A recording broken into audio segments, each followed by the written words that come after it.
Zach Gelb, Infinity Sports Network. Hey, this is on me, Zach. I always give you a reminder, and I didn't today, and I am sorry. But how you doing, young man? You don't need to apologize for anything. I'm the idiot that walked out of the studio after the show, ended and forgot to jump on. So well, no. I'm glad you're with us. Thanks for being a part of it. Anything 24 hours almost later, what you saw from the college football standings, that good, bad, or indifferent? No, the 12 teams and the way that they placed them was exactly the 12 teams that I put out yesterday and thought it was going to go. I think there's a lot of fake outrage here over Alabama getting in over Miami. You could have put one of those schools in, Alabama, Miami, South Carolina, and Ole Miss, and I would have had no problem with it. All those teams have stubbed their toe, and they didn't do enough to clearly state that they should have been in the college football playoff. So I get it. Miami has 10 wins. Alabama has 9. Alabama also has a tougher strength of schedule, and they beat Georgia and they beat South Carolina. Miami's best win is Louisville, so I don't have a problem with what the committee did. Do you think the Big 12 is getting a little bit shafted on their rankings, though, with Iowa State and Arizona State coming in after that? I did not think before the year started, obviously, that the non-Power 4 school would be getting the bye. Clearly, if Boise State wins, they're going to get the bye. But if UNLV wins, I would then anticipate the Big 12 winner, whether that's Arizona State or Iowa State, to move up into the 4th spot. So I think that the Big 12, you could say, gets shafted if, let's say, UNLV wins and then they somehow put them in the bye spot, but I don't think that would be the case. And also, to all the Miami fans that are complaining about, it's just about the win-loss record, then why aren't you making the case for BYU as well? So that's another part of that conversation. Zach, is too much made of who teams beat and not enough about who they lost to, or does it all kind of wash out in the end? Well, I think it's fair. This is the problem. We don't know really what the committee looks for, and even when it was a 14 playoff, it wasn't consistent. Now there's just more teams, so I don't have sympathy if you didn't do enough to clearly state that you should have been in a 12-team format. Like, hey, I get it. The obvious knock against Alabama is that they lost to Oklahoma. And they lost to Vanderbilt, even though Vanderbilt was a lot better than what people thought they were this year. And sure, Miami, they blew a 21-0 lead to Syracuse. Syracuse is a good football team at 9 wins, but you can't blow a 21-0 lead. And then you look at the Georgia Tech loss. Georgia Tech has been obviously in a lot of these games. Just saw what they did up against Georgia, even though they lost in that 8-overtime affair. So, yes, the losses are definitely a part of it. But when you have – it's not as if they put in Alabama at 7 wins or 8 wins. It was the difference of 1 win, and I think the competition that Alabama plays is tougher than what Miami plays. So that's why what did it for me, why I thought Alabama was going to get over Miami. Yes, you could argue that Alabama has the worst losses, I guess is the way that you're going to say it, but it's just when Georgia and South Carolina are their 2 best wins, and you say Miami's best win is Louisville, well, Miami then doesn't have 2 wins that are better than what Alabama had when you look at the best of those victories. Zach, Ryan Day lost another one to Michigan, and he is now in the very awkward position of the only thing that can make him comfortable is to win the whole thing now. Because if he loses in the playoff, which, I mean, I guess right now, Vegas would say they're likely to do and not win it all, then he's going to go into next season with the tension that clearly he's had trouble shaking already. Would it be better for both sides if Ryan Day just said, hey, what kind of random NFL team can I get a job with and go take that? If I'm an NFL team, I'm not hiring Ryan Day. Oh, I understand that. I know he was an offensive coordinator, but I don't think that shtick would work in the NFL.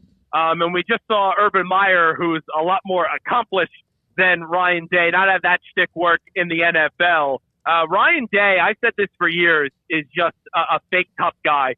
And the thing that is crazy to me is the arrogance of him in that game. Just win the game. I love Michigan. I didn't think Michigan had a chance in the game, but they tried to win because Harbaugh was so much in your head. Harbaugh's in the NFL, so you don't need to line up the ball and run into the beast of the belly with their 2 best defensive players in the game, in Kenneth Grant and Mason Graham. So that was stupid. But to answer your question, I think the only way Ryan Day is out of a job as if Urban Meyer says, or Mike Vrabel says, I want to be the head coach of Ohio State. I do not think Mike Vrabel is going to be wanting to coach college. Now, can you tell me Urban Meyer would want it? Yes. Do I think Ohio State's making that call? I'm not so sure. But because they lost this game to Michigan, desperate times call for desperate measures. And if they don't have a good showing in this playoff, then maybe that call gets made to Urban. Zach Gelb with us, Infinity Sports Network, with us on 365 Sports. The way Texas defense played against A&M, a couple of stops early, the big stop late, even though that game pretty much was over. Nobody in this group of whoever makes it is unbeatable. Nobody is. But what are your thoughts about that UT defense, the way they played against A&M and carrying that into the playoffs? Very encouraging with what I saw. I also like the wheels of Arch Manning in that game. I know it's not what you asked me, but Texas is a solid team. Texas is a good team. And like you just said, there's a lot of good teams in college football. Even Oregon, who is undefeated. I'm not ready to say that they're unbeatable. Like, Oregon to me is the standard right now, but would it surprise me if they lost in the semifinal? Absolutely not. So I've been saying this now for the last few weeks. I don't know if you need to be great this year to win a national championship. And all these teams have warts, all these teams have flaws, and you may just have a very good team win it all, which no one's going to complain about. I will say this. I think the team that no one's really talking about that could be the most dangerous, and it comes with a massive if, but I would say it's Tennessee. I like that Tennessee defense. I like their running back a lot. The question just is, does Nico Iamaleava have a freshman moment, which we have seen at times this year with how up and down he's been at the quarterback position?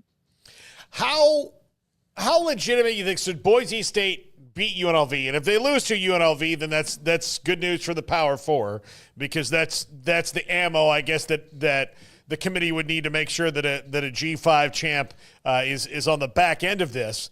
But if they do win, depending on their matchup, do you think that they could win a game in the playoff? Yeah, absolutely. They should have beat Oregon this year, and I know that was back in week 2. But they had that game, I thought, won, and they blew it at the end. And, and Maddox Madsen has improved a lot through the last few weeks. Did a nice job keeping the ball himself and bounced it off the outside for a touchdown. Genty is unbelievable. It's either going to be him or Travis Hunter to win the Heisman.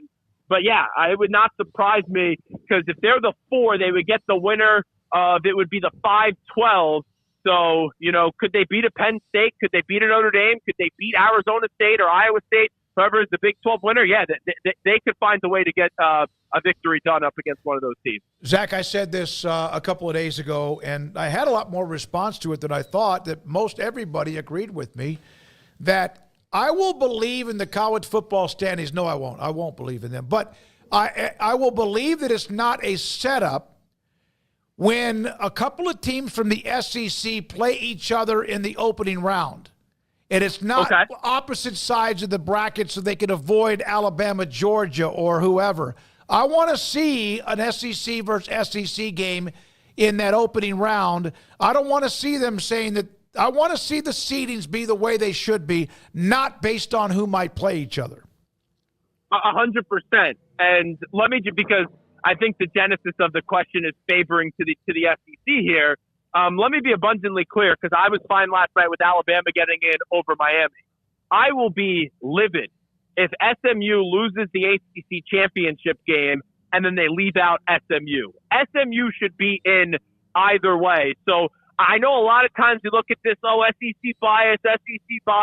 If Alabama gets in over SMU, then that's not right. That would be more of a legitimate complaint there than these Miami fans who don't even really show up to their games that much anymore. Let's be honest, all freaking out today because they blew a 21-0 lead to Fran Brown and Syracuse.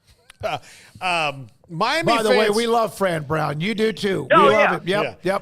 Yep. Miami fans, it's an interesting thing. I do feel bad for them because their true superpower was the Orange Bowl, and when they knocked it down, they lost all that cachet. But that's kind of how it goes. Zach, Clemson this week gets in because Miami lost. They have not had a banner year. They're good. They're not great. SMU has had a fantastic year. Do you think Clemson can hang with SMU, given the fact that they really haven't played well against any of the ranked teams they played all year? Yeah, and it's funny. Like, we all glossed over Clemson losing to South Carolina, where Lenore Sellers was great in the game. Just no one bringing it up because Clemson ended up getting the ACC championship game because Syracuse did their dirty work. Can they win the game? Yes, I'll pick SMU. And also, not that I probably should make my pick based off this, but I saw the other day that Alabama was minus 200 to make the college football playoff. So I'm going to hope that maybe this optimism is put in the wrong place, and I'm trusting the committee more than I should. But I would think with that, those odds being as high as they were for Alabama, that's Vegas also thinking that SMU is going to beat Clemson because, once again, I'll reiterate it, if Clemson wins and SMU's left out, that just to me would be unjust. Yeah, all right. Do we have an NFL question for Zach? Because I want to get to that too. Philadelphia beats Baltimore. Yeah. Buffalo in an unbelievable game, and Josh Allen was stupid good. They win. Cowboys. Matt Eberflus finally got fired. Oh about my God! time. What? I mean, how much would Eberflus have ripped Caleb Williams had he called a timeout? Because sometimes, coaches got their egos up there. How did nobody? Can't Caleb Williams call a timeout? Eberflus can too. What in the hell happened there, Zach? Yeah, it was Dumb and Dumber, and checks and balances right there. Someone's got to call a timeout.